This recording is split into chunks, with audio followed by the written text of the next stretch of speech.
Hey hi everyone, welcome to tech tomorrow. My name is Abhinay. So start करते हैं आज का टॉपिक। तो आज का टॉपिक बेसिकली हम लोग डील करेंगे डीप लर्निंग के कुछ एल्गोरिथम से, जो मैंने लास्ट टाइम आपको प्रॉमिस भी किया है कि अगर कोई भी डीप लर्निंग का कंसेप्ट आता है जिससे आप बिल्कुल अनअवेयर होंगे तो उन चीज़ों को हम गो थ्रू करेंगे। ओके। सो अभी वो टाइम आ चुका है कि हम अभी कुछ एल्गोरिथम देखेंगे डीप लर्निंग के। ठीक है। सो बेसिकली उसमें से कुछ एल्गोरिथम जो इम्पोर्टेंट हैं, जिनकी नॉलेज हमको होनी चाहिए, काफ़ी ज़्यादा ज़रूरी होता है। उनके बेस से हम ट्रांसफॉर्मर को समझ सकते हैं और ट्रांसफॉर्मर के बाद हम जनरेटिव एआई के जो कंसेप्ट हैं उनको समझ सकते हैं। ठीक है। तो डीप लर्निंग के कुछ कंसेप्ट में एल्गोरिथम होती हैं, सच एस CNN होता है। ठीक है, convolutional neural network. We have the RNN, we have LSTM। Okay. Variational auto encoders होते हैं। फिर इसके बाद ज्ञान होते हैं जिन्हें बोलते हैं जनरेटिव एडवर्सियल नेटवर्क। ठीक है। फिर इसके बाद रीइंफोर्समेंट लर्निंग का कंसेप्ट होता है। फिर ट्रांसफॉर्मर हम लोग देखेंगे, एक छोटा सा ओवरव्यू ले लेंगे कि यहाँ पे ट्रांसफॉर्मर क्या कर रहा है। ठीक है। और कैसे ये रिलेटेड है। ओके। तो ये बेसिकली कुछ चीज़ों को अभी हम गो थ्रू करेंगे। उससे पहले मैं आपको बता दूं कि इन सब चीज़ों में एक सबसे इम्पोर्टेंट चीज़ होती है, एक फंडामेंटल चीज़ होती है, जिसे हम लोग बोलते हैं neural network. Neural networks. So maybe some of you are not aware about what is neural network और कैसे वो काम करते हैं। तो इन सब चीज़ों से पहले जाने से पहले हम लोग देख लेते हैं कि न्यूरल नेटवर्क होते क्या हैं और वो क्यों इतना इंपॉर्टेंट है। ठीक है। सो न्यूरल नेटवर्क बेसिकली क्या होता है, ये हमारे जो ब्रेन होते हैं। ठीक है। हमारे ब्रेन्स में भी न्यूरॉन्स होते हैं। ओके। तो हमारे ब्रेन से ही इंस्पायर्ड होके ये नेटवर्क बनाया गया है जिसे बोलते हैं न्यूरल नेटवर्क। ठीक है। जैसे हमारे ब्रेन में एक दूसरे से जो कनेक्टेड होती हैं, ठीक है, डेंड्रियाइट्स होती हैं, न्यूरॉन्स होते हैं। तो ये जो कनेक्शन वगैरह होता है और हमारी जो इन्फॉर्मेशन जो होती है वो फ्लो होती है। ठीक है। वो सब फ्लो होने के बाद एक कंक्लूजन हम लोग रिजल्ट भी जनरेट करते हैं। ठीक है, सपोज कोई डिसीजन मेकिंग सीन हो गया तो उन सारी चीज़ों में हम रिजल्ट भी जनरेट करते हैं। ठीक है। तो वो बेसिकली हमारे ब्रेन मतलब एक तरह से ऐसे काम करता है। सेम न्यूरल नेटवर्क भी इसी कंसेप्ट पे काम करता है। ठीक है। न्यूरल नेटवर्क, इसमें भी न्यूरॉन्स होते हैं और डेटा का फ्लो होता है। डेटा का फ्लो होने के बाद आउटपुट आता है। ठीक है। तो एक देख लेते हैं थोड़ा सा डेफिनेशन वगैरह कि कैसे होता है neural network. So generative AI leverages deep learning technique to create the new data from the existing data. ठीक है, जो मैंने आपको ऑलरेडी बता रखा है कि पुराना जो डेटा होता है उसमें से जनरेटिव एआई नया डेटा बनाता है, इसी वजह उसको हम लोग जनरेटिव आर्टिफिशियल इंटेलिजेंस बोलते हैं। ओके। तो इसमें सबसे इंपॉर्टेंट जो कंसेप्ट होता है वो होता है न्यूरल नेटवर्क्स का। ठीक है। तो न्यूरल नेटवर्क क्या होता है, बेसिकली ये फाउंडेशन होता है डीप लर्निंग का, जिसके अंदर इंटरकनेक्टेड न्यूरॉन्स होते हैं। ठीक है। ये जैसे अगर हम इसकी बात करें, ये हम डायग्राम देखेंगे तो इसमें न्यूरॉन्स हैं। ठीक है। ये सारे न्यूरॉन्स हैं और ये सारे एक दूसरे से इंटरकनेक्टेड होके क्या इंफॉर्मेशन का जो फ्लो है वो कर रहे हैं। ठीक है, इंफॉर्मेशन फ्लो हो रही है, हमने कुछ इनपुट दिया, इन कैलकुलेशन हो रहा है, इंफॉर्मेशन फ्लो हो रहा है और लास्ट में ये रिजल्ट जनरेट करता है। ठीक है, जस्ट लाइक हमारे ब्रेन की जैसे हमें किसी ने कोई क्वेश्चन पूछा, हमने सोचा अपने दिमाग में, ठीक है, कुछ कैलकुलेशन की, कुछ इन्फॉर्मेशन फ्लो हुआ और इसके बाद हम क्या एक रिजल्ट पे आ जाते हैं, एक कंक्लूजन पे आ जाते हैं। ओके। तो सेम वे में हम न्यूरल नेटवर्क को भी बोलते हैं कि न्यूरल नेटवर्क जो होता है वो भी ऐसे काम करता है, that process the input to learn the pattern and make the prediction. ठीक है। और इसमें बेसिकली तीन लेयर होती हैं, एक इनपुट लेयर जिसमें हम अपना इनपुट देते हैं, इन्फॉर्मेशन देते हैं। हिडन लेयर्स होती हैं जो कुछ टाइप्स या फिर सर्टेन कैलकुलेशन करता है। ठीक है। और लास्ट में हमारे पास होते हैं आउटपुट लेयर्स। ठीक है। आउटपुट लेयर क्या होता है, ये हमको रिजल्ट देता है, जो भी अंदर हमारी जो भी कैलकुलेशन होती है उसके अकॉर्डिंग हमको ये रिजल्ट देता है। ठीक है। और इसके बाद हमारे पास होते हैं एक्टिवेशन फंक्शन। एक्टिवेशन फंक्शन क्या होते हैं, ये जो आपका जो कॉम्प्लेक्स जो इन्फॉर्मेशन होता है, ठीक है, उसको जो समझना होता है उसमें हेल्प करता है। ठीक है। और एक्टिवेशन फंक्शन में हमारे पास रेलू होता है। ठीक है, रेक्टिफाइड लीनियर यूनिट। इसके बाद सिग्मॉइड फंक्शन होता है। ओके। फिर tan h फंक्शन होता है।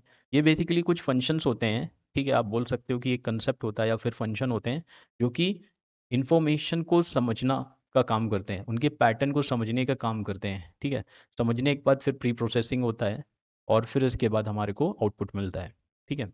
हिडन लेयर काफ़ी ज़्यादा हो सकती हैं, ठीक है, 1 2 3 4, depends upon the calculation, depends upon the work हमारा क्या है, तो हिडन लेयर उतना हो सकता है। ओके। सो और एक और इसमें लास्ट में कंसेप्ट होता है बैक बैक प्रोपगेशन का। सपोज आपको कोई आपने कुछ सोचा, ठीक है, जरूरी नहीं है कि वो एक ही बार में सही हो जाए, है ना। आपने कुछ इनपुट लिया, कुछ सर्टेन आपने कैलकुलेशन करी यहाँ पे यहाँ पे यहाँ पे यहाँ पे जाके, और आपने एक आउटपुट दे दिया, ठीक है। जरूरी नहीं है कि वो उतना बिल्कुल एग्जैक्ट आपने सही, सपोज आपको कुछ गलत मिला, तो आप क्या करोगे, फिर से सोचोगे, ठीक है। सेम कंसेप्ट को बोलते हैं बैक प्रोपगेशन न्यूरल नेटवर्क में। अगर आउटपुट अगर हमारा सही नहीं होता है, ठीक है, तो ये क्या करता है, आउटपुट हमारा फिर से वापस से हिडन लेयर्स के अंदर जाता है। ओके। हिडन लेयर में फिर से कैलकुलेशन होती है, ठीक है। जब तक कैलकुलेशन होती, जब तक हमारा जो एरर होता है वो मिनिमम नहीं हो जाता। Okay. Error in the sense जो हम लोग जो सोच रहे हैं, या फिर जो हमको आउटपुट चाहिए, ठीक है, आउटपुट की जो हमारी डिजायर्ड वैल्यू है, और आउटपुट जो हमारा ये न्यूरल नेटवर्क दे रहा है, इसके बीच में मिनिमम डिफरेंस नहीं हो जाता, ठीक है। तो जब तक हम बैक प्रोपगेशन करते हैं, algorithm used to adjust the weight, इसमें हम लोग जो वैल्यूज जो होती हैं उनको हम लोग वेट बोलते हैं, ठीक है, of the new network based upon the error of prediction, allowing the model to learn from the data. तो सेम प्रोसेस बार बार होता है अनटिल ओनली जब तक आपका एरर कम नहीं हो जाता, ठीक है। तो ये छोटा सा कंसेप्ट था न्यूरल नेटवर्क का। आई होप आपको समझ में आ गया होगा, जस्ट लाइक हमारा ब्रेन के जैसे वर्क करता है, ठीक है। हमने कुछ इनपुट दिया, कैलकुलेशन हुई, आउटपुट आया। अगर आउटपुट अगर हमारा सही नहीं है तो वापस से बैक प्रोपगेशन के थ्रू आएगा, ठीक है, फिर कैलकुलेशन होगी, तब तक जब तक हमको डिजायर्ड रिजल्ट और इसका जो जनरेटेड जो रिजल्ट है उसका एरर मिनिमम नहीं हो जाता, ठीक है। So this was about the neural network. अभी हम लोग देखेंगे कंसेप्ट, अभी बेसिकली हम लोग देखेंगे कॉन्वोल्यूशनल न्यूरल नेटवर्क का, जिसे हम लोग बोलते हैं CNN। ये जो होता है ये बेसिकली इमेज में काम आता है, ठीक है, इमेज डिटेक्शन के काम में आता है, इमेज क्लासिफिकेशन के काम में आता है, ये एल्गोरिथम जो होती है, ठीक है। और बेसिकली अगर हमको इमेज सिंथेसिस करना है तो उन सारे जगहों में इसको हम लोग काम में लेते हैं, ठीक है, इस एल्गोरिथम का, ठीक है। तो इस एल्गोरिथम को समझाने के लिए पहले मैं आपको एक एग्जांपल दूंगा, मैंने नीचे एग्जांपल लिख रखा है, ठीक है। आपको आज तक अभी नहीं पता चला होगा CNN क्या होता है ना, लेकिन इस एग्जांपल से आप कभी भी नहीं भूलोगे कि CNN होता क्या है, ठीक है। तो सपोज करो कि आपके पास एक डिटेक्टिव है, ठीक है। डिटेक्टिव क्या करता है, डिटेक्टिव चीज़ें ढूंढता है ना। तो सपोज करो एक आपके पास डिटेक्टिव है, और उसको आपने एक इमेज दे दी है, ये हमारी क्या है, ये हमारी इमेज है, और इसमें आपने बोल दिया है कि डिफरेंट डिफरेंट फीचर्स ढूंढने हैं, ठीक है। और ढूंढने के बाद उसको एंड द एंड लास्ट बताना है कि वो इमेज किस चीज़ की है। ओके, क्योंकि जस्ट लाइक मैंने अभी आपको बताया ना कि CNN जो होता है इमेज क्लासिफिकेशन का काम करता है, इमेज सिंथेसिस का काम करता है, ठीक है। तभी हम लोग इसमें इमेज का एग्जाम्पल ले रहे हैं, ठीक है। तो डिटेक्टिव काफ़ी बेस्ट है, ठीक है। तो इनपुट में हमने एक इमेज दिया डिटेक्टिव को, ठीक है। वो क्या करता है, उससे काफ़ी सारे फीचर निकालता है, ठीक है। जैसे सपोज फीचर हो गया, उसकी एड्ज हो गई, ठीक है, कलर हो गया, बाउंड्री हो गई, डायमेंशन हो गया, ठीक है। बहुत सारे इंपॉर्टेंट फीचर्स निकालता है। उन सारे फीचर्स को निकालने का जो प्रोसेस होता है उससे हम लोग बोलते हैं फीचर एक्सट्रैक्शन, ठीक है। फीचर एक्सट्रैक्शन होता है, फिल्ट्रेशन भी बोलते हैं, कि एक सर्टेन चीज़ से कोई जो इंपॉर्टेंट इंपॉर्टेंट जो चीज़ है उनको निकालना, ठीक है। और इस प्रोसेस को CNN में बोलते हैं कन्वोल्यूशन। क्या बोलते हैं इसको, कन्वोल्यूशन, ठीक है। इसके बाद क्या होता है, ये जो इंपॉर्टेंट इंपॉर्टेंट जो फीचर्स होते हैं इनको क्या करता है, एक जगह गैदर कर देता है, ठीक है। एक जगह इन सारी चीज़ों को इसने डाल दिया। डालने को जो CNN में जो प्रोसेस होता है उसे बोलते हैं पूलिंग, ठीक है। फिर पूलिंग करने के बाद अब उसके पास सारे फीचर्स आ गए, ठीक है। अब वो क्या करता है, अब उसको एनालाइज करता है, ठीक है। एनालाइज जो होता है वो न्यूरल नेटवर्क की हेल्प से होता है, क्योंकि हमारी फुली कनेक्टेड न्यूरल नेटवर्क होती है, ठीक है। फिर इसके बाद क्या होता है, हमको लास्ट में आउटपुट मिल जाता है कि वो जो इमेज है वो हमारी कौन सी इमेज है, ठीक है। सो इसको हम एग्जाम्पल एक बार देखते हैं। ओके,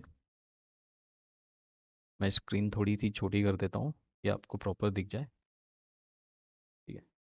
तो सपोज वो थिंक ऑफ अ डिटेक्टिव, ठीक है, क्योंकि यह क्लू फाइंड करता है just like the face saves pattern. Okay, फिर इसके बाद क्लू ढूंढता है, जो कि आपने डिफरेंट डिफरेंट जो फीचर्स होते हैं उनको जो ढूंढता है, वो चीज़ होती है आपकी कन्वोल्यूशनल लेयर में, ठीक है। फिर उन सारी चीज़ों को क्या करता है, समराइज करता है, ठीक है। वो कहाँ पे होता है, वो हमारी होती है पूलिंग लेयर में, ठीक है। पूलिंग लेयर के बाद क्या होता है, समराइज करने के बाद उनको साथ में जोड़ देता है।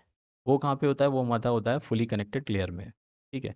जैसे जोड़ देता है तो उसे जोड़ने के बाद क्या होता है, उसे पता चल जाता है कि वो बेसिकली जो इमेज है वो किस चीज़ की है।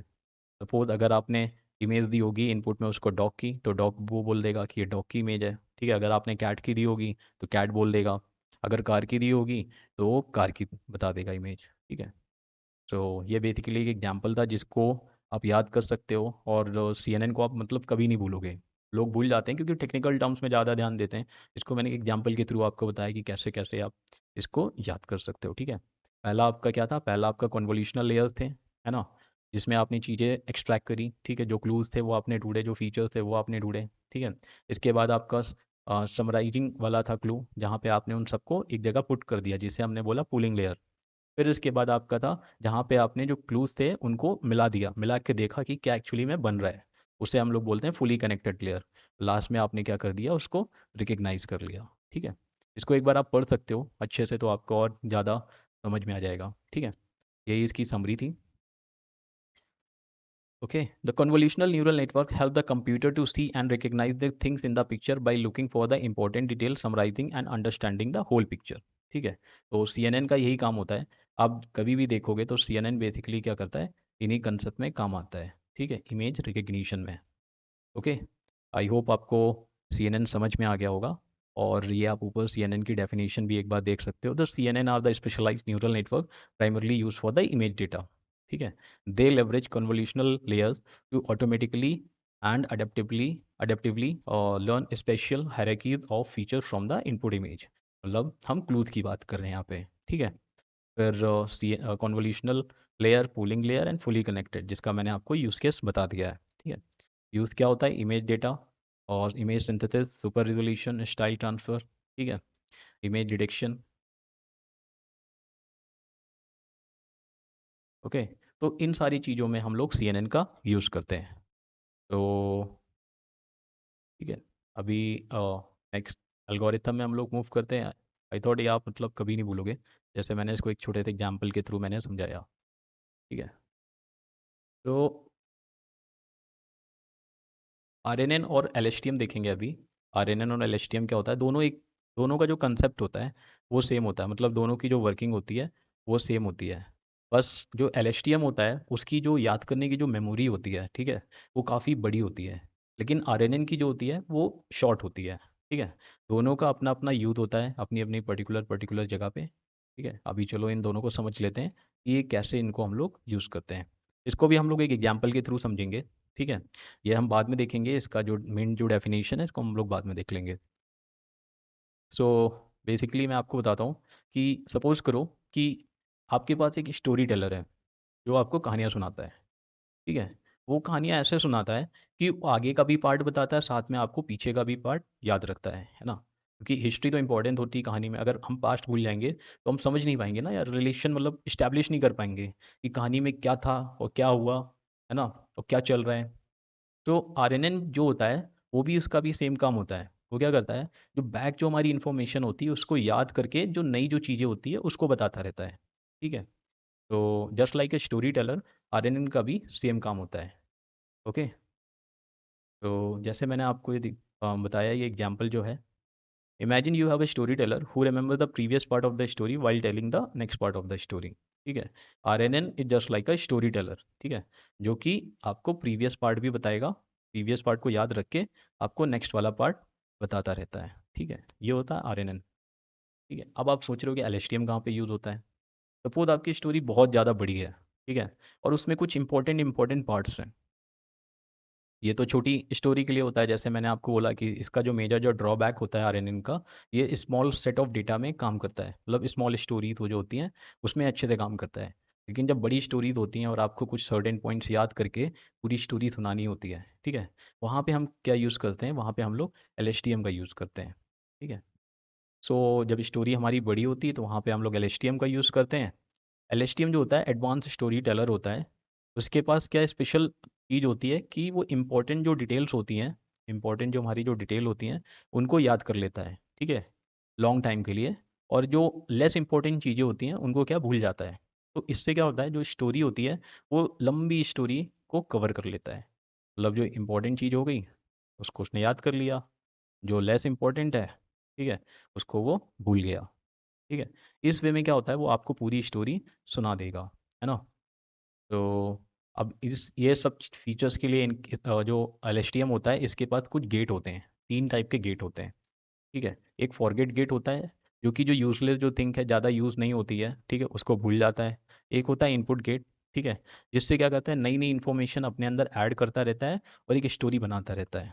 ओके, फिर उसके बाद एक होता है आउटपुट गेट, ठीक है, decide what part of the story use to tell the story at each step, क्या क्या उसको बताते रहना है। ठीक है, तो ये बेसिकली एग्जाम्पल था LSTM और RNN का। ठीक है, अभी हम इसकी डेफिनेशन देख लेते हैं। RNN and LSTM are design for the sequential data. जो हमारा जो स्टोरी जो होती है वो भी एक सिक्वेंशियल होती है, एक सीक्वेंस में चलती है। ठीक है, maintaining the hidden state that capture the information from the previous time steps. ठीक है, जो पिछले जो स्टेप्स होता है, जो हमारी जो प्रीवियस जो स्टोरी का पार्ट होता है, उन चीज़ों को याद करके नई चीज़ हमको बताता रहता है। Making them suitable for the task involving the temporal dynamics. Okay, फिर इसमें क्या होते हैं, हिडन स्टेट होते हैं, वैनिशिंग ग्रेडियंट प्रॉब्लम और LSTM। ठीक है, ये इसके कुछ की कंसेप्ट होते हैं, ये आप देख लेना एक बार। ठीक है, इंपॉर्टेंस क्या होता है जनरेटिव AI का LSTM में, they are use for generating the sequential data such as the text, music और टाइम सीरीज। जो डेटा होता है जनरेटिव AI में, यहाँ पे हम इसको यूज़ करते हैं। ठीक है, करते नहीं है, इसको हटा दिया गया है, करते थे। ठीक है, जब से हमारे पास एक नया कंसेप्ट आया जिसे बोलते हैं सेल्फ अटेंशन ट्रांसफॉर्मर में। ठीक है, जब से हम इन सारी चीज़ों को हमने क्या हटा दिया है। ठीक है, इनके अपने ड्रॉबैक्स थे, वो मैं आपको बताऊंगा जब मैं ट्रांसफॉर्मर आपको पढ़ाऊंगा। ओके, सो ये भी हम आर्किटेक्चर अभी हम देख लेते हैं। LSTM भी जस्ट लाइक एक न्यूरल नेटवर्क ही होता है। ठीक है, और RNN भी हमारा न्यूरल नेटवर्क होता है।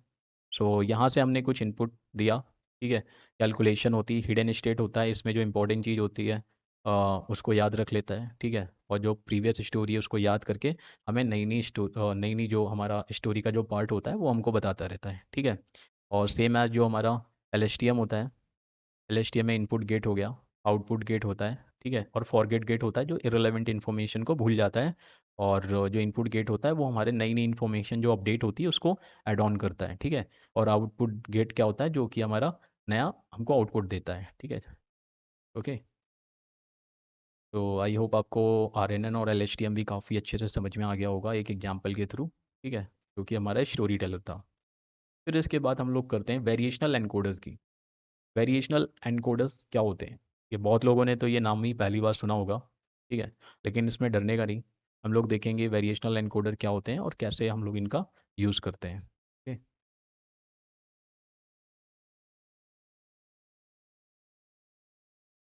तो let me adjust my screen. Okay, so variational encoders क्या होते हैं, they are the probabilistic model that encode the input data into the latent space and then decode it to the original space, enabling the new generation of the new और the similar data. ठीक है, अभी आप ये पढ़ोगे आपको बिल्कुल भी समझ नहीं आएगा क्या होता है लेटेंट स्पेस, क्या होता है एनकोड, क्या डिकोड है। ठीक है, तो अभी हम इसको नहीं देखते हैं, पहले हम लोग आते हैं अपने एग्जाम्पल में।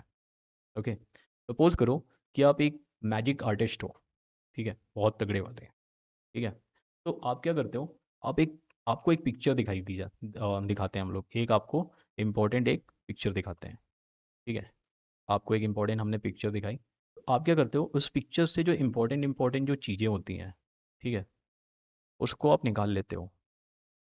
ठीक है, क्या करते हो, उससे आप इम्पोर्टेंट जो चीज़ें हैं, ठीक है, उसको आप निकालने के बाद क्या करते हो, एक जगह स्टोर करा लेते हो। ठीक है, यहाँ पे आपने कर लिया स्टोर। फिर स्टोर करते हो, स्टोर करने के बाद क्या करते हो, उन सबको आप क्या कंबाइन कर देते हो। कंबाइन करने के बाद क्या करते हो, आप एक न्यू इमेज जनरेट करते हो।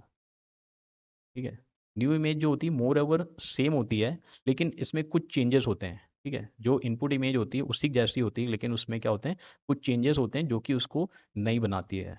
ठीक है, तो जो वेरिएशनल एनकोडर होता है इसका भी यही काम होता है। ये क्या करता है, इनपुट लेता है, ठीक है, एनकोड करता है, उससे कुछ इमेज के जो फीचर्स होते हैं उनको निकालता है। फिर एक लेटेंट स्पेस होती है, जगह होती है जहाँ पे वो उन चीज़ों को रखता है। ठीक है, फिर डिकोडर क्या करता है, बेसिकली उन सारी चीज़ों को कंबाइन करके एक एक्स डैश जो होती है इमेज जो जनरेट करता है। ठीक है, अगर हमने एक्स इमेज ली होगी तो आउटपुट में हमको एक्स डैश मिलती है। एक्स डैश क्यों? क्योंकि उसमें कुछ एडिशनल फीचर्स होते हैं, ठीक है, या फिर कुछ न्यू चेंजेस होते हैं। ठीक है, तो इसका मतलब क्या था, आपने कुछ नया कंटेंट दिया, आपने कुछ कंटेंट दिया, इससे क्या कुछ न्यू थिंग जनरेट हुई। ठीक है, देखा ना आपने, पुराने कंटेंट से नई चीज़ जनरेट किया। यही तो हमारा जनरेटिव एआई होता है एक तरह से कंसेप्ट, है ना। तो इसका एग्जांपल एक बार हम लोग पढ़ लेते हैं जल्दी जल्दी से। तो ये वर्क कैसे करता है, तो मैजिक जो आर्टिस्ट होता है वो क्या करता है, वो लुक करता है पिक्चर को, आपको देखेगा और जो स्पेशल जो फीचर्स होते हैं उनको मार्क आउट कर लेगा। ठीक है, जैसे शेप हो गया, कलर हो गया, और भी अदर अदर जो डिटेल्स होती है उनको अलग निकाल लेता है। ठीक है, then they take this information and make the simpler version in like a tiny sketch. ये जो हमारे जो हैं इनको हम लोग टाइनी स्केच बोल सकते हैं। ठीक है, फिर इसके बाद क्या करता है, उसको कैप्चर करके एक सीक्रेट कोड को कैप्चर करके क्या करता है, एक एसेंस जो होता है पिक्चर का उसको निकाल लेता है ना। आपने जैसे ये छोटे छोटे जो टाइनी स्केच निकाले, तो इससे आप क्या छोटी छोटी चीज़ें निकाल सकते हो। फिर उसके बाद क्या करता है, एक उसके पास सीक्रेट रूम होता है जिसे हम बोलते हैं लेटेंट स्पेस। ठीक है, this room is full of many tiny sketches from the different different pictures. ठीक है, सपोज कि मैंने अभी आपको एक एक्स नाम की पिक्चर दी, ठीक है, उसके पहले वाई दी, फिर ए दे, be the, C the, D दी। ठीक है, इन सब के छोटे छोटे जो स्केच हैं इसी के अंदर पड़े हैं, लेटेंट स्पेस के अंदर पड़े हैं। ठीक है, वहाँ पे पड़े हुए हैं। ठीक है, उसको हमने ने क्या बोला, उसको हमने बोला लेटेंट स्पेस। ओके, फिर क्या होता है, डिकोडर क्या होता है, ये जो डिकोडर होता है, जब मैजिक ड्रॉर जिसे बोलते हैं, वो क्या करता है, इन छोटे छोटे जो जो टाइनी जो स्केचेस होते हैं, ठीक है, इनको उठाता है और uses to draw the new picture. Okay, this new picture might look lot like a original one but have the some कुछ चेंजेस होते हैं डिपेंडिंग अपॉन द जो स्केचेस, जो हमारी जो टाइनी टाइनी स्केचेस होते हैं उसके अकॉर्डिंग। तो ये कंसेप्ट होता है बेसिकली हमारा वेरिएशनल एनकोडर का। Variational encoder help the computer understand and create the new thing by remembering the importance of the original and making them something fun और new। ठीक है, तो जनरेटिव एआई भी मतलब जो होता है एक तरह से हमने देखा कि यही करता है। ठीक है, अभी हम यहाँ देखेंगे तो हमको हर चीज़ बिल्कुल इजीली समझ में आ जाएगी कि वेरिएशनल एनकोडर क्या होते हैं। तो लेटेंट स्पेस भी आपको समझ में आ गया। Variational encoder are the probabilistic model. Probabilistic क्यों? क्योंकि हमें नहीं पता हो कि कौन सी चीज़ वो उठाएगा, है ना, तभी इसमें प्रोबेबिलिटी होती है। ओके, सो कितना वो परसेंटेज डिफर करेगा ओरिजिनल इमेज का, वो हमको नहीं पता होता है। ठीक है, that encode the input data, जो हमने x image the, and into the latent space, मतलब इसके जो सब पार्ट हैं, ठीक है, उस स्पेस को उसने क्या कर दिया, एनकोड, उसको डिवाइड करके जो इंपॉर्टेंट इंपॉर्टेंट चीज़ थी उठा के उसने रख दी। फिर क्या करता है, डिकोड करता है। ठीक है, decode into the original space, अब इससे एक्स डैश बना देता है, enabling the generation of the new और द सिमिलर डेटा। ठीक है, एनकोडर मैंने आपको बता दिया, जो क्या करता है, compress the input into the latent representation. Latent space क्या करता है, एक लोअर डायमेंशनल स्पेस होता है जहाँ पे अपने डेटा पॉइंट या फिर क्लस्टर्ड को स्टोर करते हैं, मतलब जहाँ पे हम लोग अपने टाइनी जो स्केचेस थे इनको हम लोग स्टोर करा रहे थे। ठीक है, फिर डिकोडर क्या होता है, जो रिकंस्ट्रक्ट करता है अलग अलग टाइनी स्केचेस को मिला के। ठीक है, variational approach introduce the probabilistic framework to generate the new data from the latent space. यहाँ से डेटा उठा के एक्स डैश जैसी नई चीज़ बना देता है जो कि न्यू होती है, समथिंग फनी फनी होती है। ठीक है, तो बेसिकली इसका टास्क होता है इमेज जनरेशन में, डेटा ऑगमेंटेशन में। ओके, आई होप आपको वेरिएशनल एनकोडर भी काफ़ी अच्छे से समझ में आ गया होगा। ठीक है, फिर उसके बाद हम लोग देखते हैं डिफ्यूज़न मॉडल। ठीक है, डिफ्यूज़न मॉडल आपने सुना होगा जब आप इमेज जनरेशन की बात करते हो। ठीक है, तो ये कैसे काम करता है इसके बारे में देखते हैं। सपोज, इसको भी हम एग्जांपल से समझेंगे। ठीक है, सपोज क्या, सपोज एक आप सैंड आर्टिस्ट हो। ठीक है, सैंड आर्टिस्ट क्या करता है, जो सैंड होती है उसमें कुछ भी पेंटिंग वेंटिंग बनाता है। ठीक है, सपोज उसने पहाड़ की बनाई, और ये नदी है इसकी बनाई, एक यहाँ पे एक पेड़ है। ठीक है, और उसने बनाई, फिर थोड़ी देर बाद क्या वहाँ पे काफ़ी तेज़ हवा चल जाती है। ठीक है, हवा चलती है, हवा चलने के बाद ये तुम्हारी जो पूरी पेंटिंग होती है ना, ये पूरी मैसी हो जाती है। ठीक है, सब इधर उधर हो जाता है। ओके, और जो पिक्चर को काफ़ी मैसी बना देता है। ओके, तो इसके बाद क्या होता है, इसके बाद क्या होता है, आप क्या करते हो, उसको फिर से सही करने की कोशिश करते हो। ठीक है, इमेज को फिर से सही करने की कोशिश करते हो। और जब आप उसको सही करते हो तो आपको एक चीज़ नॉलेज हो जाती है कि आप इमेज को कैसे वापस से री कर सकते हो, मतलब वापस से आप कैसे उसी को फिर से इमेज पे ला सकते हो। ठीक है, तो आपको एक टेक्निक पता चल जाती है, टेक्निक पता चल जाती है।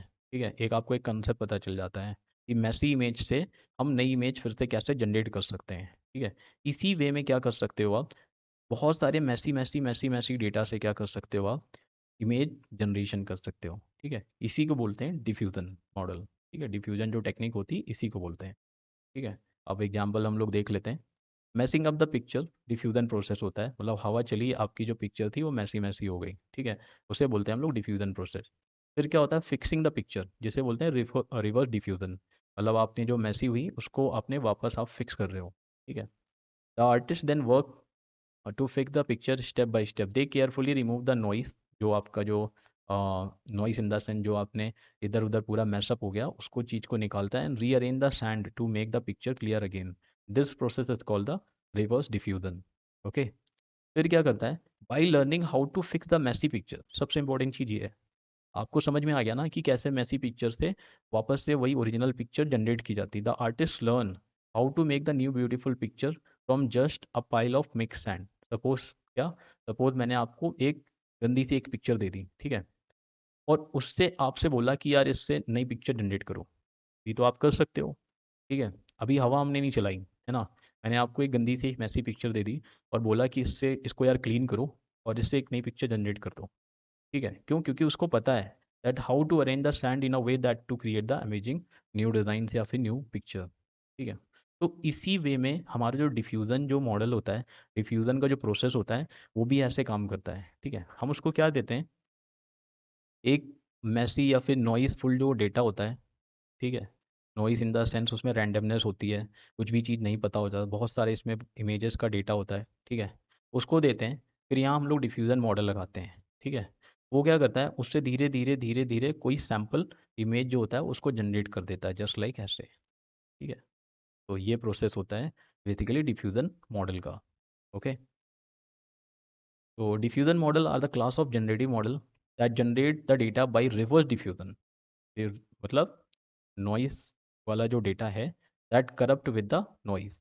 ठीक है, diffusion process gradually add the noise to data in multiple steps, जो हमने डिफ्यूजन देखा कि पहले हमने उसको मैसी बना दिया। Reverse diffusion train the model to denoise the data step by step, recovering the original data, है ना। तो यहाँ से क्या, मॉडल जो होता है या फिर जो इंसान होता है वो सीख जाता है कि नॉइस वाली डेटा से इमेज को वापस कैसे जनरेट करना है। ठीक है, फिर इसके बाद क्या होता है, involve the probabilistic technique for generating the new sample from the model. अब इससे हम लोग क्या कर सकते हैं कि हम डिफरेंट डिफरेंट जो सैम्पल्स हैं उनको हम लोग जनरेट करवा सकते हैं, क्योंकि मॉडल तो हमारा सीख गया है।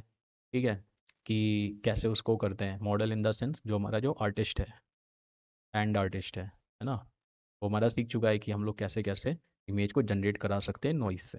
ओके, तो बेसिकली ये होता है, diffusion model have shown the promise in generating high quality images other type, offering the alternative to the GANs और वेरिएशनल ऑटो एनकोडर्स। जब हमने वेरिएशनल एनकोडर्स में देखा तो उसमें भी हम लोग इमेज ही जनरेट कर रहे थे, है ना, with the advantage in certain scenarios. ठीक है, अब इसके बाद हम लोग देखेंगे ज्ञान, कि ज्ञान क्या होता है। बेसिकली ये इमेज से ही डील करता है ज्ञान भी।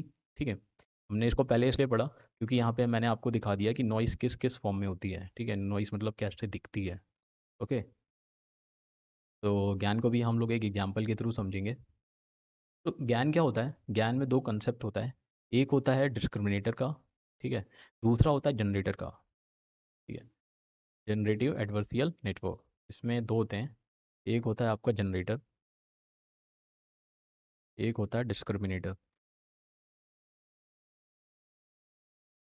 ओके, सो जो जनरेटर होता है वो क्या करता है, वो आपका मैसी डेटा लेता है, ठीक है, या फिर जो नॉइसफुल जो डेटा होता है, और उससे क्या करता है, इमेज जनरेट करता है। ठीक है, और जो डिस्क्रिमिनेटर होता है वो क्या करता है, उसको चेक करता है कि इमेज जो है हमारी ये सही है कि नहीं है। ठीक है, इसको हम पहले ही बता देते हैं, इसको हम पहले आउटपुट दे देते हैं, एक तरह से बोले तो इसको हम पहले आउटपुट दे देते हैं कि इसको देखते रहो, ठीक है। सपोज अगर हमें जैसे ये डेटा लिया हमने डॉलर का, ठीक है। सपोज हमने क्या किया, एक जनरेटर है, ठीक है। इसके पास हमने नॉइसफुल डेटा दे दिया है काफ़ी ज़्यादा, ठीक है।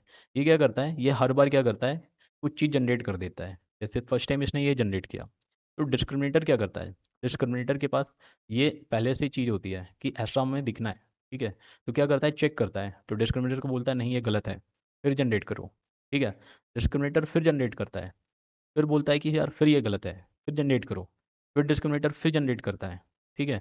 तब तक जनरेट करेगा जब तक जो जनरेटर के डिस्क्रिमिनेटर के पास जो सैंपल है उसके इक्विवेलेंट नहीं हो जाता, ठीक है। और इसी को बोलते हैं हम लोग, यही होता है हमारा ज्ञान का प्रोसेस, है ना। जैसे लास्ट में क्या हुआ, दोनों रियल रियल हो गई। कुछ नहीं होता, एक क्या करता है, एक जनरेट करता है, दूसरा उसको चेक करता रहता है, बस, ठीक है। GAN consist of the two neural network, a generator and a discriminator that compete against each other in a zero sum game, है ना। जीरो सम क्यों बोलता है, क्योंकि बाद में जो सम अप होता है वो जाके जीरो हो जाता है, क्योंकि दोनों को कैलकुलेशन हमारा ऐसे ही होता है, ठीक है। दोनों एक एक दूसरे के अगेंस्ट में काम करते हैं, ठीक है। The generator try to produce the realistic data while the discriminator try to distinguish between the real and the generated data, क्योंकि हम लोग डिस्क्रिमिनेटर को रियल डेटा ऑलरेडी दे चुके होते हैं, और ये जो जनरेटेड डेटा जो होता है ये डिस्क्रिमिनेटर हमारा जनरेट करता है, ओके। तो जनरेटर जो होता है create the synthetic data from the random noise, जो मैंने आपको लास्ट टाइम अभी जो मैंने आपको बताया कि एक डॉग जो हमारा जो जनरेट हुआ था उसमें रैंडम नॉइस थी। Random noise in the sense आप बोल सकते हैं बहुत सारी इमेजेस हैं, ठीक है, और बोला कि ये मेरे को जनरेट करना है, ठीक है। हमने डिस्क्रिमिनेटर को बता दिया कि भाई मेरे को डॉग की एक पिक चाहिए, ठीक है, उसको जनरेट करवाना है। तो डिस्क्रिमिनेटर उस काम में लग जाएगा, और हर इमेज से छोटे छोटे छोटे छोटे छोटे छोटे जो चीज़ होंगी उनको उठाता रहेगा जब तक उसको डॉग की इक्विवेलेंट जनरेट नहीं करते, okay. Evaluate the authenticity of the data, कौन सा डेटा, जो जनरेटर हमारा जनरेट करेगा। Adversarial training, the generator and the discriminator are train simultaneously improving the each other performance, एक दूसरे के परफॉर्मेंस को क्या करते हैं, ये इंप्रूव करते रहते हैं और चेक करते रहते हैं, ठीक है। और इनका जो यूज़ होता है वहाँ हम लोग image generation, video, even 3D जो मॉडल्स होते हैं वहाँ पे हम लोग इनका यूज़ करते हैं, ठीक है। ये हमारा फ्लो चार्ट होता है, इसके पास रियल इमेज होती है, ठीक है। और डिस्क्रिमिनेटर क्या होता है, यहाँ से जैसे रैंडम हमने इनपुट दिया, जनरेटर ने जनरेट किया, ठीक है, सैंपल को, और डिस्क्रिमिनेटर यहाँ पे बार बार चेक करता रहता है, ठीक है। और ये हमारे डिस्क्रिमिनेटर लॉस होता है, ये हमारा जनरेटर लॉस होता है, ठीक है। और ये चीज़ हमारी मिनिमम होती है और मैक्सिमम होती रहती है, जैसे जैसे लॉस हमारा कम होता जाएगा, मतलब दोनों इमेजेस एक दूसरे के नज़दीक आती जा रही हैं फीचर्स में, ठीक है, दोनों सेम सेम होती जा रही हैं, ओके।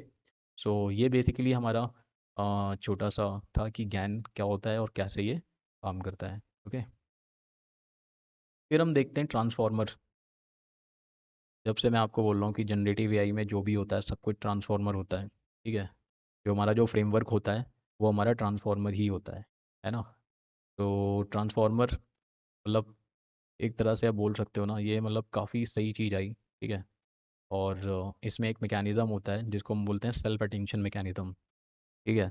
इसके बारे में हम काफ़ी डीप बात करेंगे नेक्स्ट वीडियो लेक्चर में, पूरा स्टार्टिंग से, कि ट्रांसफार्मर के पहले कौन से कंसेप्ट आए थे, ठीक है। तो ट्रांसफार्मर क्यों आया, ठीक है, क्या ड्रॉबैक थे उन सारे कंसेप्ट्स में, तो वहाँ पे हम इन सारी चीज़ों को अच्छे से डील करेंगे।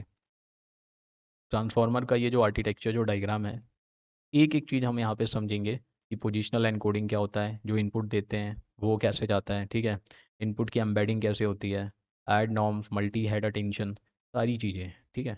तो अभी तो सिर्फ मैं आपको बता देता हूँ कि जो ट्रांसफार्मर होता है इसमें सबसे एक इम्पॉर्टेंट चीज़ होती है जिसे बोलते हैं सेल्फ अटेंशन मैकेनिज्म, ठीक है। अभी आप सिर्फ सुन लो, सेल्फ अटेंशन पे भी आपको बताऊंगा कि कैसे वो काम करता है, और सेल्फ अटेंशन ही उसको क्यों बोलते हैं, ठीक है। ट्रांसफार्मर जो होता है ये बैकबोन होता है बहुत सारे मॉडर्न जो हमारे जो लार्ज लैंग्वेज मॉडल होते हैं, जैसे जीपीटी, बर्ट हो गया, ठीक है, लामा हो गया, ओके। और लामा 2, लामा 3, 5, 5.1, 5.2, जितने भी होते हैं सबके बैकबोन होता है, और इनका मेन वही काम होता है टेक्स्ट जनरेशन का, ट्रांसलेशन का, क्वेश्चन आंसरिंग का, इमेज कैप्शनिंग का, ठीक है, इमेज जनरेशन का, ठीक है। सो ये बेसिकली ट्रांसफार्मर का वर्क होता है, ठीक है। इसको एग्जांपल के साथ हम बाद में समझेंगे, ठीक है। और इसके बाद हम देखते हैं रीइंफोर्समेंट लर्निंग, ठीक है। रीइंफोर्समेंट लर्निंग क्यों, मतलब कुछ लोगों ने अगर पढ़ा होगा तो उन्होंने कहा होगा यार रीइंफोर्समेंट लर्निंग तो मशीन लर्निंग का पार्ट होता है, ठीक है। उसका एक तरह से टाइप होता है, जैसे supervise machine learning, semi supervise machine learning, फिर वहाँ आता है, वहाँ पे कंसेप्ट आता है रीइंफोर्समेंट लर्निंग का। ठीक है, तो मैं यहाँ पे क्यों बता रहा हूँ, सी, जब कभी भी आप कुछ चीज़ जनरेट करते हो, है ना, आपने कोई भी चीज़ जनरेट करी, तो जनरेट करने के बाद क्या होता है ना, उसको आपको चेक भी तो करना होता है ना कि वो चीज़ जनरेट सही हो रही है, ठीक है, वो करेक्ट है कि वो हमारी इनकरेक्ट है। वहाँ पे सबसे इम्पोर्टेंट चीज़ होती है, वहाँ पे हम बोलते हैं री इन्फोर्समेंट लर्निंग। वहीं पे हमारा ये जो कंसेप्ट होता है, ये हमारा आता है। ठीक है, री enforcement learning basically generative AI में बहुत ही इंपॉर्टेंट टॉपिक है। ठीक है, जो कि रॉन्ग इन्फॉर्मेशन जो हमारे मॉडल जो प्रोड्यूस करते हैं ना, आपने अगर चैट जीपीटी वगैरह यूज़ किया होगा तो कभी कभी क्या करते हैं, वो इन्फॉर्मेशन सही यूज़ सही प्रोड्यूस नहीं कर पाते हैं। ठीक है, तो उन सारी चीज़ों को इम्प्रूव करने के लिए हम लोग बेस कंसेप्ट होता है री इन्फोर्समेंट लर्निंग, उसका हम यूज़ करते हैं। तो ये कैसे होता है, इसको हम एक छोटा सा जो एग्जांपल है इसके थ्रू हम समझ लेते हैं। ठीक है, सपोज आपके पास एक डॉग है। ठीक है, डॉग को क्या बोला, आपने बोला इसको कुछ एक लकड़ी ये है, इसको आपने फेंका। ठीक है, फेंका, ये गया। ठीक है, लकड़ी लेके आया, और जैसे लकड़ी लेके आया, इसको आपने क्या दी, एक इसको आपने बोन दे दी। ठीक है, तो हम देखते हैं कि डॉग्स को बोन अच्छी लगती है। ठीक है, फिर सेकेंड टाइम आपने क्या किया, फिर लकड़ी फेंका। ठीक है, तो डॉग क्या वापस ऐसे ही आ गया। ठीक है, तो आपने उसको बोन इस बार को नहीं दी। ठीक है, फिर आपने फिर से लकड़ी फेंका। ओके, फिर वो गया और लकड़ी को लेके नहीं आया। ठीक है, फिर आपने उसको बोन नहीं दी। ठीक है, फिर आपने लकड़ी फेंका, फिर वो क्या हुआ, लकड़ी को लेके आ गया, फिर आपने उसको बोन दे दी। तो डॉग क्या सीखा, डॉग सीखा कि जब जब वो लकड़ी लेके आ रहा है तब तक आप उसको क्या बोन दे रहे हो। ठीक है, तो रीइंफोर्समेंट लर्निंग भी जो होता है ना, वो रिवॉर्ड पे ही वर्क करता है। अगर आपने चीज़ अगर सही निकाली या फिर सही चीज़ अगर आपने जनरेट करी तो आपको रिवॉर्ड देंगे, अगर आपने गलत करी तो आपको पेनल्टी देंगे। ठीक है, so reinforcement learning involve the training agent make the decision by rewarding the desirable action, ठीक है, एंड पेनलाइजिंग द अनडिजायरेबल वन। ठीक है, जो हमने बोला कि लकड़ी लेके आओ वो हमारा डिजायरेबल था, और जो खाली आता गया वो हमारा अनडिजायरेबल था। ठीक है, रिवॉर्ड होते हैं। ठीक है, इसमें कुछ पॉलिसी होती हैं जो कि उस एक्शन को डिटरमाइन करती है कि जाना है लेके आना है। ठीक है, तो जनरेटिव एआई में क्या होता है, जैसे कोई भी रिजल्ट चैट जीपीटी, ठीक है, या फिर अदर मॉडल जब हम जनरेट करते हैं, ठीक है, तो क्या होता है, बैक में एक प्रोसेस चलती है। अगर आपने सेम चीज़ फिर से सर्च करी, ठीक है, आपने क्वेरी डाली चैट जीपीटी में और सेम चीज़ फिर से सर्च करी, तो इसका मतलब क्या है, जो आपको जो आउटपुट मिला वो सही नहीं होगा। ठीक है, तो ये चीज़ को क्या करता है, जो मशीन होती है, जो चैट जीपीटी के बैकएंड में जो एआई जो चलता है उसको सीख लेता है ना, सीख लेता है और बता देता है कि अगर किसी यूज़र ने ये क्वेश्चन पूछा तो इसका ये आंसर नहीं है। ठीक है, इस कंसेप्ट को बोलते हैं reinforcement learning by artificial intelligence. ठीक है, और ये आपने क्या दिया, उसको फीडबैक दे दिया, किसको, चैट जीपीटी को, कि अगर ऐसा ऐसा क्वेश्चन अगर आया तो आपको ये आंसर नहीं देना है। ठीक है, सेम कंसेप्ट हम इंसान भी कर सकते हैं। ठीक है, हमारे पास भी ऑप्शन हो सकता है, उसको बोलते हैं रीइंफोर्समेंट लर्निंग ह्यूमन फीडबैक। कैसे, जैसे आपको कोई आंसर मिला, ठीक है, और आपको दो ऑप्शन दे दिए, एक कट का एक राइट का, अगर आपको जो भी आंसर मिला अगर आपको सही लगा तो आप उस पर टिक मार दो। ठीक है, तो सभी लोगों को पता चल जाएगा कि ये जो आंसर है ये सही है, मशीन जो होगी उसको सही आंसर ले लेगी। ठीक है, अगर आपने एक आंसर, चैट जीपीटी ने एक आंसर जनरेट किया और वो गलत था, ठीक है, उसको आपने कट मार दिया, और सपोज करो 5 लोग थे, 5 में से 3 लोगों ने उसको गलत मार दिया, तो वो एवरेज लेके उस चीज़ को क्या बोलेगा, ये कि हमारा गलत है। ठीक है, इससे क्या कर सकते हो, आप अपनी परफॉर्मेंस इंप्रूव कर सकते हो मॉडल की। जो हमारे जो ऐसे चैट जीपीटी वगैरह के जो मॉडल होते हैं, इनकी हम परफॉर्मेंस जो होती है, इनको काफ़ी ज़्यादा हम लोग इम्प्रूव कर सकते हैं। ठीक है, तो आई होप आपको समझ में आ गया होगा कि री लर्निंग क्यों आता है। ठीक है, अभी रिसेंटली क्या, प्रिडिक्ट लार्ज लैंग्वेज मॉडल जो चैट जीपीटी ने निकाला है, ठीक है, आई थिंक चैट जीपीटी ने ही निकाला है।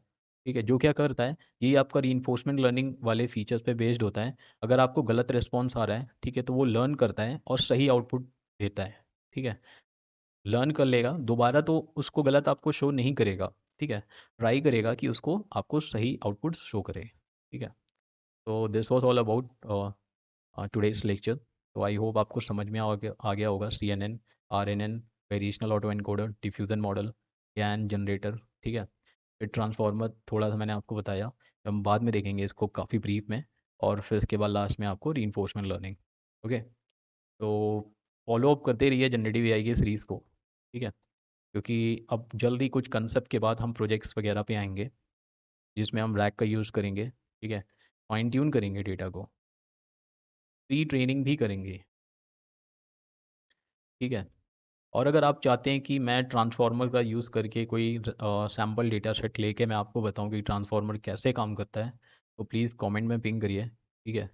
तो मैं वो भी आपको वीडियो बना के दिखाऊंगा, पूरा फुल कोड उसमें हम करेंगे कि ट्रांसफार्मर को और डेटा सेट को कैसे मिला के हम इन्फेरेंस करा सकते हैं, फिर बोलते हैं रिलेशनशिप इस्टेब्लिश करके रिजल्ट शो कर सकते हैं, ठीक है। तो टिल देन टेक केयर, और चैनल को लाइक करें, सब्सक्राइब करें। Okay, bye.